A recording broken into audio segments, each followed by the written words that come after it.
명태균 씨는 강혜경 씨에게 여론조사를 대선 후보 TV 토론 끝날 때까지 하자고 했습니다. 이미 이기는데 네네. 내가 볼 알겠습니다. 때는 네네. 저녁까지 해갖고 어차피 발표하는 게 더 안 남나 말이야. 그런데 여론조사 결과가 처음부터 윤석열 후보에게 유리한 게 아니었습니다. 조사 첫날 오후 서명원 P&R 대표가 강혜경 씨에게 전화해 이재명 후보가 앞서게 나온다고 했습니다. 그러면서 김태열 미래한국연구소 소장에게 어떻게 할 거냐, 조사를 멈추고 다시 할까라고 물으니 돈이 들어도 멈추고 다시 하자고 해 조사를 중간에 멈췄다고 했습니다. 또 일단은 조사를 2개 돌린 뒤 어떤 걸 살리는 게 나을지 보는 게 나을 것 같다고 했습니다. 이재명 후보가 윤석열 후보를 앞서니 여론조사를 새로 하나 더 하자는 겁니다. 새 여론조사는 윤 후보가 10%포인트 앞섰고 하다 멈춘 여론조사도 계속하니 윤 후보가 3%포인트 앞선 걸로 나왔다고 합니다. 강혜경 씨가 못해도 4%포인트 차이가 나야 한다고 했다고 하자 서 대표는 차이가 너무 줄어 문제가 되면 두 조사를 합산해버리고 라고 합니다. 결국 두 여론조사를 어떻게 한 걸까요? 서명원 대표는 MBC에 표본 1,000명을 대상으로 한 여론조사 2개를 합쳤다고 했습니다. 윤 후보가 각각 10%포인트와 3%포인트 높게 나온 걸 합치니 6.3%포인트 높게 나왔다는 겁니다. 서 대표는 의뢰자가 원하는데 들어줄 수밖에 없었다고 했습니다. 그러면서 명태균 씨라면 윤 후보가 10%포인트 높게 나온 조사만 공표하자고 했을 텐데 내가 그런 조작을 막은 거라고 주장했습니다. 서 대표는 편법은 맞다면서도 불법은 아니라고 했습니다. 언론사를 끼면 표본을 몇 명으로 할지 사전에 신고할 의무가 없기 때문에 여론조사 진행 과정에서 표본 수를 바꿔도 법적으로 문제가 없다는 겁니다. 하지만 이런 행태만으로도 위법 소지가 있다는 지적이 나옵니다. 특정 정당이나 후보자에게 편향되게 조사를 하는 거를 금지하고 있습니다. 선거 의무가 없었기 때문에 우리 2,000명 할래. 그러면 될 때까지 뭐 2,000명, 3,000명, 4,000명 계속 해야 된다는 얘기인데 그거는 그야말로 어떠한 편향을 유발시키기 위해서 샘플 사이즈를 계속해서 바꾼다라는 얘기가 되지 않습니까? 서 대표는 이재명 후보가 앞선 결과를 보고 조사를 중단하자고 한 건 부적절했다고 인정했습니다. 미래한국연구소가 P&R과 함께한 대선 관련 공표 여론조사만 모두 58건. 하지만 서 대표는 평상시에는 그러지 않았다고 답했습니다. 비슷한 기간 같은 방식으로 조사한 결과가 각각 3%포인트와 10%포인트로 오차 범위 밖으로 큰 차이가 난 것도 석연치 않은데 서 대표는 표본에 조작을 가한 적 없다고 했습니다. MBC 뉴스 구민지입니다.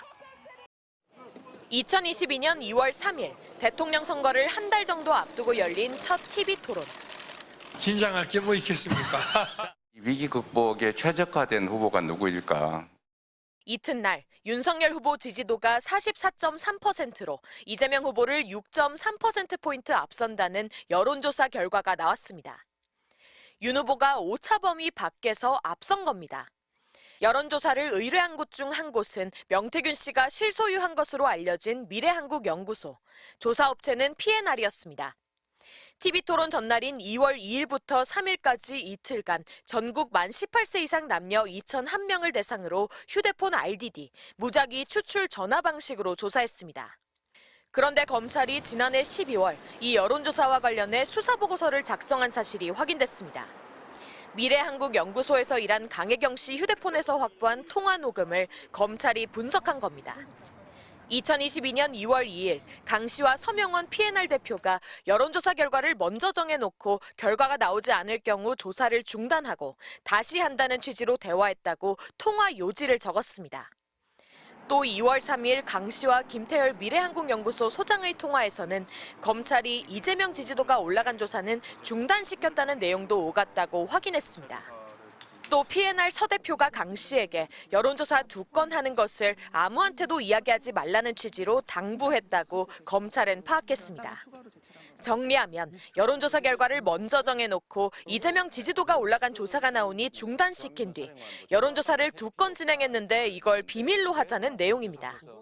그동안 미래한국연구소와 P&R이 함께한 비공표 여론조사가 조작됐다는 의혹은 많았지만 공표용 여론조사에도 작업 정황이 확인된 건 이번이 처음입니다.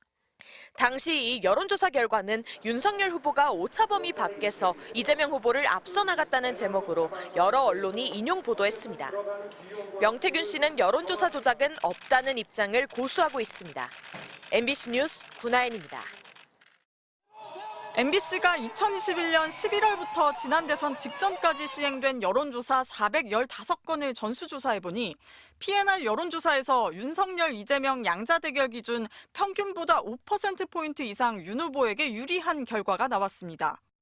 조사 기간 36곳 가운데 두 번째로 윤 후보에게 우호적이었습니다. PNR 여론조사는 김건희 여사와 명태균 씨 카카오톡 대화에서도 나옵니다.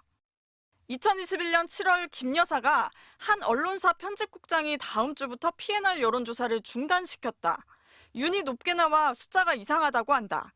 이재명 쪽에서 문제 삼아온 게 통한 것 같다고 하자 명 씨가 정리하겠다. 걱정하지 말라고 답했고 김 여사는 다행이다. 걱정 많이 했다고 했습니다. 김 여사가 PNR 여론조사에 민감하게 반응한 겁니다. 검찰은 지난해 11월 수사보고서에 김 여사는 명 씨가 제공하는 여론조사를 단순히 참고 삼아 제공받은 것을 넘어 명 씨에게 윤석열 후보가 유리한 여론조사를 요청한 것이 아닌지 의심할 만한 정황이 있다고 적었습니다. 윤 대통령 부부와 명 씨의 공천거래 의혹 중심에도 미래한국연구소와 PNR 여론조사가 있습니다. 강혜경 씨는 명 씨가 대선 당시 윤 대통령을 위해 81차례 3억 7천만 원어치 무상 여론조사를 해주고 그 대가로 김영선 전 의원 공천을 받았다고 주장합니다. 김관희선한테 물고 왔길래 제가 김영선이 경선 때도 열심히 뛰었으니까 너는 김영선이 좀 해줘라 그랬는데 거기가 말이 많네. 진짜 평생을 잊지 않겠습니다. 윤 대통령은 명 씨에게 여론조사를 해달라고 한 적이 없고 누구를 공천주라고 한 적도 없다며 의혹을 전면 부인해왔습니다. 하지만 검찰 수사보고서를 통해 확인된 명 씨가 윤 대통령 부부에게 문자로 보낸 여론조사만 최소 10건에 이릅니다. MBC 뉴스 이혜리입니다.